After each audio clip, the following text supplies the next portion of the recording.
একজন সাহাবী হযরতে সালেবাতুল আনসারী রাদিয়াল্লাহু তাআলা আনহু, আরেকজন সাহাবীর নাম ছিল হযরতে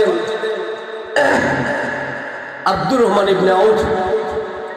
দুইজনের মধ্যে আল্লাহর নবীজি বন্ধুত্ব স্থাপন করে দিলেন। বন্ধুত্ব যখন আব্দুর রহমান ইবনে আউফ, আব্দুর রহমান উনি যখন সফর করে মদিনাতে গেলেন, দুজনের মধ্যে একটু বন্ধুত্ব হয়ে গেল।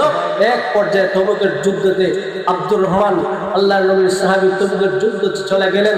সাহাবাকে সব দায়িত্ব আঞ্জাম দেওয়ার জন্য বলে গেলেন। শেষ পর্যন্ত আব্দুর রহমান রাদিয়াল্লাহু তাআলা আনহুর স্ত্রী খুব সুন্দরী ছিলেন। শয়তান আয়েশা সাহাবাকে একটু পরিচনা দিল, হে সাহাবা, তাকে দেখো, তোমার বন্ধু আব্দুর রহমানের স্ত্রী বড় সুন্দর, অতএব তুমি তার কাছে একটু যাও। শয়তানের পরিচনায় পড়ে ওই সাহাবী সালেবাতুল আনসারী রাদিয়াল্লাহু তাআলা আনহু গিয়া যেই মাত্র আব্দুর রহমানের স্ত্রীর হাতের মধ্যে ধরেছেন, ধরার সাথে সাথেই উনি ডাক দিয়ে বলতেছেন, হে আল্লাহর বান্দা, তুমি তোমার মায়ের আমানতের খেয়ানত কিভাবে করতে পারলা? তোমার অন্তরে কি একটু আল্লাহর ভয় নাই? তোমার অন্তরে কি একটু জাহান্নামের ভয় নাই? তোমার অন্তরে কি কিয়ামত দিবসের ভয় একটু জাগ্রত হয় না? এই কথা যখন এই মহিলাটা বলেছে, ওই সাহাবীর অন্তরের মধ্যে ধাক্কা লেগে গিয়েছে। সাথে সাথে হাতটা ছেড়ে দিয়া একটা দৌড় দিয়ে পাহাড়ের মধ্যে চলে গেলেন। পাহাড়ে গিয়া দৌড় দিয়া জঙ্গলের মধ্যে আল্লাহর কাছে চোখের পানি ফলায় ফলায় কান্না করা শুরু করে দিয়েছেন। ওগো মালিক, আমি বড় গুনাহগার, আমার চাইতে বড় গুনাহগার আসমানের নিচে আর জমিনের উপরে কেউ নাই। আল্লাহ, আমি বড় অপরাধ করে ফেলেছি, আমি বড় গুনাহ করে ফেলেছি, আমি বড় অন্যায় করে ফেলেছি। আল্লাহ, তুমি আমাকে মাফ করে দাও। একদিকে তাবুকের যুদ্ধ থেকে আব্দুর রহমান রাদিয়াল্লাহু তাআলা আনহু উনিও যখন মদিনাতে চলে আসছেন, মদিনাতে আসার পর আয়েশা দেখতেছেন, উনার খোঁজখবর নিলেন। আব্দুর রহমান রাদিয়াল্লাহু তাআলা আনহু আল্লাহর নবীর সাহাবী, উনি যখন খোঁজখবর নিলেন উনার, তিনি জানতে পারলেন যে এই অপরাধের কারণে উনি এক পর্যায়ে পাহাড়ের মধ্যে চলে গেছেন, গিয়ে আল্লাহর কাছে তাওবা করতেছেন। আব্দুর রহমান রাদিয়াল্লাহু তাআলা আনহু নিজেও চলে গেলেন, গিয়ে বলেন, সালেবারে, আমি সব খবর পাইছি, আসো তোমাকে নিয়ে একটু বাড়িতে চলে যাব। সালেবাতুল আনসারী বলেন, না বন্ধু, আমি বাড়িতে যাব না যতক্ষণ পর্যন্ত আল্লাহ আমাকে মাফ না করবে। হ্যাঁ, তুমি যদি আমাকে নিতে চাও, বাদরা গুলামের মতো আমাকে পিছন দিকে হাত বেঁধে টেনে টেনে নিয়ে যাবা। এবং যখন তাকে বাড়ির দিকে নিয়ে যাওয়া হইল, রাস্তার মধ্যে বলতেছেন সালেবাতুল আনসারী, ও আমার বন্ধু, একটা কাজ করো, আগে আসো একটু সাহাবী হযরত আবু বকরের কাছে যাই, গিয়ে দেখি আল্লাহ আমার মতো গুনাহগারকে মাফ করবো কিনা। এবার দুইজন মিলা সাহাবী আবু বকরের কাছে গেলেন, গিয়া বিস্তারিত ঘটনা বললেন। আবু বকর রাদিয়াল্লাহু তাআলা আনহু বললেন, জানি না আল্লাহ তোমাকে মাফ করবে কিনা, আল্লাহ মাফ করবে কিনা সেটা আমি জানি না, আমার কাছ থেকে চলে যাও। এবার দুইজন পরামর্শ করে হযরত উমর রাদিয়াল্লাহু তাআলা আনহুর কাছে গেলেন, উনিও বিদায় করে দিলেন।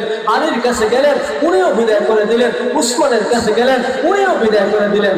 শেষ পর্যন্ত দুজন একত্রিত হইয়া সালেবাতুল আনসারী বলেন, সাহাবীরে, আমার মনে হয় আবু বকর যদি বিদায় করে দিতে পারে, উমর বিদায় করে দিতে পারে, উসমান আলী বিদায় করে দিতে পারে, কিন্তু আমার বিশ্বাস আমার নবী আমাকে বিদায় করে দিবেন না। এবার নবীর কাছে গেলেন, গিয়া বিস্তারিত ঘটনা বললেন। নবীজিও বললেন, না না, তোমাকে আল্লাহ মাফ করবে কিনা আমি জানি না, তুমি আমার কাছ থেকে চলে যাও। এবার সাহাবী ডাক দিয়ে বলেন, হে আব্দুর রহমান, রশিটা ছেড়ে আমি আর থাকতে চাই না। একটা দৌড় দিয়া পাহাড়ে চলে গেলেন। আল্লাহ তাআলা জিবরাইলকে পাঠাইয়া দিলেন, ও জিবরাইল, আমার নবীর কাছে যাও, গিয়া প্রশ্ন করো, এই পৃথিবীটাকে কে লালন পালন করে, মানুষের গুনাহ মাফের অধিকার কে রাখে? আয়েশা জিবরাইল প্রশ্ন করো, নবী গো, तमाम পৃথিবীর মালিক কে বলে আল্লাহ, বান্দা বান্দির গুনাহ মাফ করনেওয়ালা কে বলে আল্লাহ। ওগো নবীজি, আমার আল্লাহ জানায়া দেন আপনার সাহাবী সালেবাতুল আনসারীকে মহান আল্লাহ মাফ করে দিয়েছে।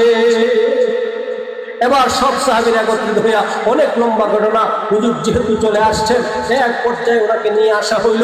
ফজরের নামাজে আমার নবীজি তেলাওয়াত করতেছেন,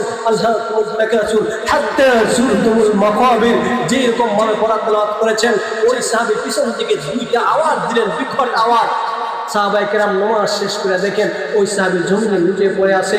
সালমান ফার্সি পার্সগুলো পরীক্ষা করে দেখেন দুনিয়ার জমিন থেকে বিদায় নিয়ে চলে গেছেন। ওই সাহাবীকে আল্লাহ নবী নিজে কাফন করে ব্যবস্থা করলেন, নিজে গোসল দিলেন, কাফন পরাইলেন, জানাজা পড়াইলেন। সাহাবায়ে কেরাম তাকায় দেখে আমার নবীজি একটু আঙ্গুলের মধ্যে ভর করে করে হাঁটতেছেন। তো সাহাবায়ে কেরাম জিজ্ঞাসা করেন, নবী গো, আপনাকে তো এরকম ভাবে আঙ্গুলে ভর করে হাঁটতে দেখি নাই।